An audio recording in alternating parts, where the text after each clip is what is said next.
का हो भौजी, का समाचार बा? ठीक बाबा कि हम आजकल अपना देवर लो से दूरे रहतानी। काहे हो, का भइल? काहे कि पहले के देवर रहेलो दीदी तेरा देवर दीवाना, आजकल के देवर खाली ढोणिए खोदा तरस। देख हम तोरा से ना डराइले। हाँ रवा तो अपने बचपन के डरपोक हई। कौन को हदी रे, कौन को हदी कि हम डरपोक हई? डरपोक ना हई तो बियाह में 50 गो आदमी काहे के लेके आई रहनी। देखी हमारा के हम तो उन्हें अकेला ही आ गई। ए भाई सुन्नी है तारा लइका भइल बा? हां सर हमरा भइल बा कि हमरा मौगी के लइका भइल बा। ए मर्दे काय किसी आता रहो? किसी वाला बात बना यार, हमरा बड़ा टेंशन हो गइल बा। ए का चीज के टेंशन हो? का कहीं भाई हमारी इज्जत हमार लइका ले बा। के तिया? 4 गो मेमिन रही ससला लंगट ही जन्म ले बा।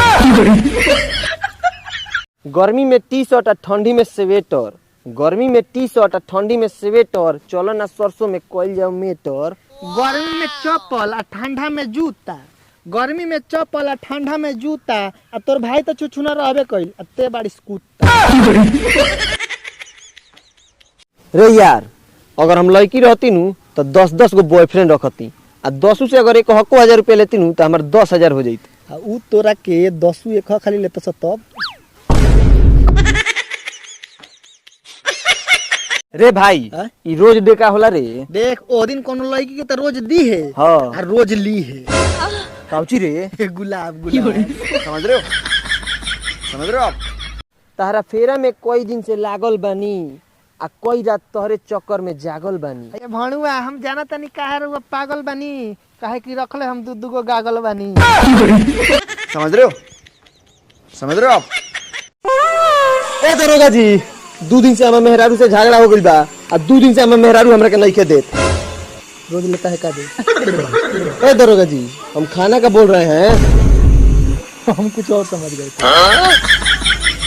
अरे भाई एग्जाम आवता पता नहीं एगो शायरी हो जाओ। ला सुना सुना। केहू पढ़ता सुबह में, केहू पढ़ता शाम में। वाह वाह वाह वाह। केहू पढ़ता सुबह में, केहू पढ़ता शाम में। हमरा उ लइका लइकी संग के चिंता बा जौन दिन रात रजाई में बाबू सोना कइले बाड़स, उ काली खियो सा एग्जाम में।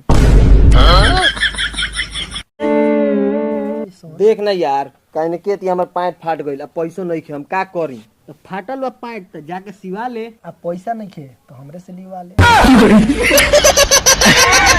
खुश रहो या आबाद रहो, चाहे इलाहाबाद रहो। खुश रहो या आबाद रहो, चाहे इलाहाबाद रहो। जाए तारा माई के छोड़ा, आज से तू आजाद रहो।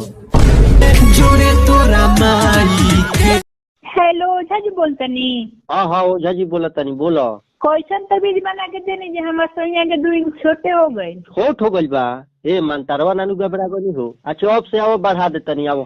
रे नतिया ढोंगी अब की नहीं जे सफा चटे को देबे। भाई हमार अर्ज किया है, फूलों का तारों का सबका कहना है, अब फूलों का तारों का सबका कहना है, अब मेहरारू मारे या पीटे चुपचाप सहना है।